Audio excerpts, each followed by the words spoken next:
Jika ada orang yang menikah secara mut'ah, itu kan mirip kayak transaksi zina. Mereka berdalil famastamta'tum bihi minhunna fa'atuhunna ujurahun. Perempuan yang sudah kamu nikmati, yang penting kamu bayar. Terjemahnya seperti itu. Karena ujur itu jamaknya ujroh. Itu fatal sekali. Padahal ayat itu begini, settingannya begini, setting siakul kalamnya atau asbab nuzulnya begini.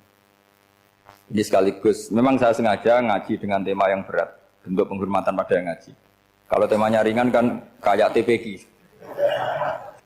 Begini asbab nuzulnya begini. Wal muhsanatu minan nisa yang awal juz 5 itu, ya kita santai aja, yang awal juz 5 itu sebetulnya maktuf, diatafkan pada ayat hurrimat alaikum ummahatukum wa banatukum wa akhwatukum wa ammatukum wa kholatukum wa banatul akhi wa banatul ukhti. Jadi perempuan yang haram dinikah itu ada 7. Yang faktor nasab, yaitu siapa? Ibu, putri, saudara putri, bulik dari bapak, amah itu bulik dari bapak, kholah itu bulik dari ibu, keponakan dari saudara lelaki, keponakan dari saudara perempuan. Ini disebut haram karena nasab, nasab gen. Kalau orang Jawa bilang hanya 4 karena ngitungnya bulik baik dari bapak maupun ibu. Kalau orang Jawa bilang kan bulik terus keponakan dihitung 1. Padahal ada keponakan dari saudara lelaki, ada keponakan dari saudara apa? Perempuan. Wa banatul akhi wa banatul ukhti. Terus kedua haram karena rodok. Kita tahu dalam hukum Islam rodok adalah sama dengan nasab. Jadi ibu yang pernah menyusui kamu berarti jadi ibu kamu. Dan saudara sepenyusuan berarti menjadi saudara kamu. Ini disebut wa ummahatukumul lati arda'nakum wa akhwatukum minar radha'. Terus ketiga haram karena musaharah, karena besanan. Jadi pagi ini misalnya saya nikah dengan Sri, bilang qabiltu nikaha wa taswijaha bil mar'il madkur. Setelah nikah dengan Sri ini otomatis ibunya dia menjadi mertua. Otomatis haram saya apa? Nikah. Ini namanya haram karena musaharah. Atau kamu punya anak Zaid. Zaid pagi ini akad dengan Sri. Berarti Sri adalah menantu Anda. Otomatis haram bagi Anda. Itu namanya haram karena musaharah, karena bisanan. Itu yang disebut waroba apa haram-haram itu kan saat terus itu wa ummahatu nisaikum. Apa ibu dari istri-istri kamu. Memang ini agak jelimet, tapi memang syaratnya mufassir harus biasa jelimet. Jangan hanya nyari partai ayat-ayat untuk kepentingan partai. Wah itu ngeri.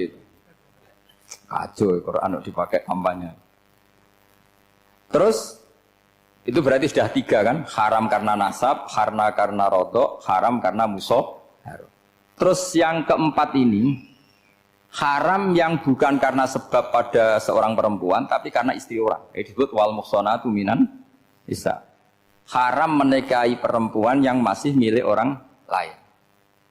Nah, orang lain yang menikahi ini, istilahnya Allah adalah lelaki yang menikahi perempuan ini adalah lelaki sing muhsinina ghairu musafihin, secara nikah yang sah. Nah, nikah yang sah itu begini dalam hukum fikih Islam. Saya nikah dengan Sri, kalau hanya akad, itu saya wajib bayar mahar hanya separuh. Jadi kalau saya janji bayar 1 miliar, berarti wajib bayar berapa? 500 juta. Kalau janjinya 100 juta, hanya bayar 50 juta. Itu yang wajib bil akdi. Nanti wajib sepenuhnya nunggu bil jima. Kalau sudah hubungan intim, baru wajib 100%. Jadi kalau ada di Jawa, nikah dengan seperangkat alat sholat, itu yang atasannya tok, itu wajib karena akad. Nanti bawahnya nunggu setelah hubungan apa? Intim. Ini hukum Quran, bukan hukum saya.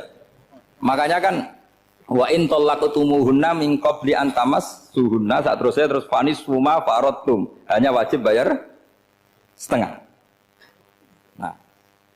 Nah, perempuan yang sudah diajak hubungan intim itu kata Allah fa'atuhunna ujurahun, maka wajib kamu bayar penuh.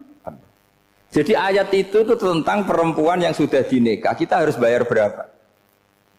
Harus bayar penuh.